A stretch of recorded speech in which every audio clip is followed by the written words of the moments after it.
Rowdy sheeter ಬಿಕ್ಲು Shiva ಭೀಕರ ಕೊಲೆ ಪ್ರಕರಣಕ್ಕೆ ಸಂಬಂಧಪಟ್ಟಂತೆ ವಿಚಾರಣೆಗೆ ಹಾಜರಾಗಿದ್ದಾರೆ ಶಾಸಕ ಭೈರತಿ ಬಸವರಾಜ್.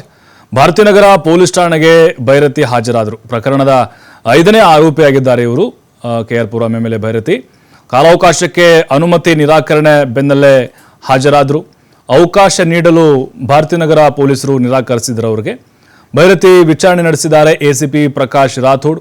ವಿಚಾರಣೆ ವೇಳೆ ಶಾಸಕ ಭೈರತಿ ಪ್ರತಿಕ್ರಿಯೆ ಕೊಟ್ಟರು. ಎಸಿಬಿ ಕೇಳಿದ ಎಲ್ಲ ಪ್ರಶ್ನೆಗಳಿಗೆ ನಾನು ಉತ್ತರ ಕೊಟ್ಟಿದ್ದೇನೆ, ನಂದು ಯಾವುದೇ ಪಾತ್ರವಿಲ್ಲ ಅಂತ ಹೇಳಿದ್ದೇನೆ, ಮತ್ತೆ ನೋಟಿಸ್ ಕೊಟ್ಟರೆ ವಿಚಾರಣೆಗೆ ಹಾಜರಾಗ್ತೇನೆ, ಮತ್ತೆ ಬುಧವಾರ ಬರೋದಕ್ಕೆ ಹೇಳಿದ್ದಾರೆ, ಹೋಗ್ತೀನಿ ಅಂತ ಹೇಳಿ ಶಾಸಕ ಭೈರತಿ ಬಸವರಾಜ್ ಹೇಳಿದ್ದಾರೆ. ಯಾಕಂದರೆ ಭೈರತಿ ಬಸವರಾಜ್ ಅವರ ಸೂಚನೆ ಮೇರೆಗೆ ಬಿಕ್ಲು ಶಿವನನ್ನು ಬರ್ಬರವಾಗಿ ಕಿರಣ್ ಆ್ಯಂಡ್ ಗ್ಯಾಂಗ್ ಏನಿದೆ ಜಗದೀಶ್ ಅಲಿಯಾ ಜಗ್ಗಾ ಆತನ ಸೂಚನೆ ಮೇರೆಗೆ ಕೊಲೆ ಮಾಡಿದ್ದಾರೆ ಅನ್ನುವಂಥ ಆರೋಪ ಇತ್ತು. ಈಗಾಗಲೇ 5 ಜನ ಆರೋಪಿಗಳನ್ನು ಬಂಧಿಸಿದ್ದಾರೆ. ಭೈರತಿ ಕೂಡ A5 ಆರೋಪಿಯಾಗಿದ್ದಾರೆ. FIRನಲ್ಲೂ ಕೂಡ ಅವರ ಹೆಸರನ್ನು ನಮ್ಮ ಉಲ್ಲೇಖ ಮಾಡಲಾಗಿತ್ತು.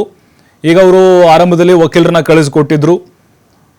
ಕೋರ್ಟ್ ಕೂಡ ಹೇಳಿತ್ತು, ಹೈಕೋರ್ಟು, ಇಲ್ಲ ನೀವು ವಿಚಾರಣೆಗೆ ಹಾಜರಾಗಲೇಬೇಕು, ತನಿಖೆಗೆ ಸಹಕಾರ ಕೊಡಲೇಬೇಕು ಅಂತ. ಏನೇ ಇದ್ದರೂ ಪೊಲೀಸರ ಮುಂದೆ, ತನಿಖಾಧಿಕಾರಿಗಳ ಮುಂದೆ ಹೇಳಬೇಕು ಅಂತ. ಅವರೇನಾದರೂ ವಿಚಾರಣೆಗೆ ಹಾಜರಾಗದಿದ್ದರೆ ಖಂಡಿತ ಅವ್ರನ್ನ ಬಂಧನ ಮಾಡುವಂಥ ಸಾಧ್ಯತೆಗಳಿತ್ತು. ಅವರಿಗೆ ಆತಂಕ ಅಂತೂ ಇದ್ದೇ ಇದೆ, ಬಂಧನ ಮಾಡ್ತಾರಾ ಇಲ್ವಾ ಪೊಲೀಸರು ಅಂಥೇಳಿ.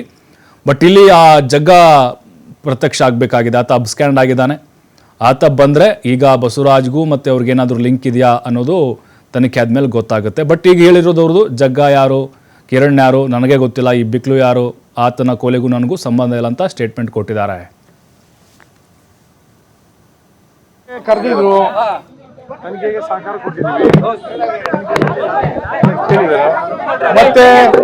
ಮತ್ತೇನು ಕರಿತೀನಿ ಅಂತ ಹೇಳಿದ್ದಾರೆ.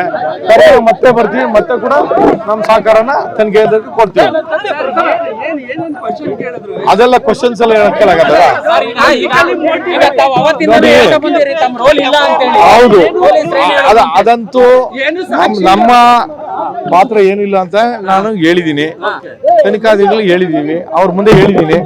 ಸೊ ಅದು ನನಗೆ ಇನ್ನೂ ಒಂದು ಸರಿ ಬರಬೇಕು ಅಂತ ಹೇಳಿದ್ದಾರೆ. ಅದು ಅವತ್ತು ಕೂಡ 23ನೇ ತಾರೀಕು ಅಂತ ಹೇಳಿದ್ದಾರೆ, ಬುಧವಾರ. ಸೊ ಅವತ್ತು ಕೂಡ ಬರ್ತೇನೆ, ಬಂದು ಅವತ್ತು ಕೇಳ್ತೀವಿ, ಅವತ್ತು ಕೂಡ ನನ್ನ ಅನಿಸಿಕೆಗಳನ್ನ ಹೇಳ್ಬೇಕಾಗ್ತದೆ. ಸೊ ಅದನ್ನ ಹೇಳ್ತೀನಿ. ಜಗದೀಶ್ ಪರಿಚಯ ಇಲ್ಲ, ಏನು ಇಲ್ಲ. ಅಷ್ಟೇ. ಹೌದೌದು, ನೆಕ್ಸ್ಟ್ ಬುಧವಾರ ತನಿಖೆಗೆ ಕರೆದಿದ್ರು, ತನಿಖೆಗೆ ಸಾಕ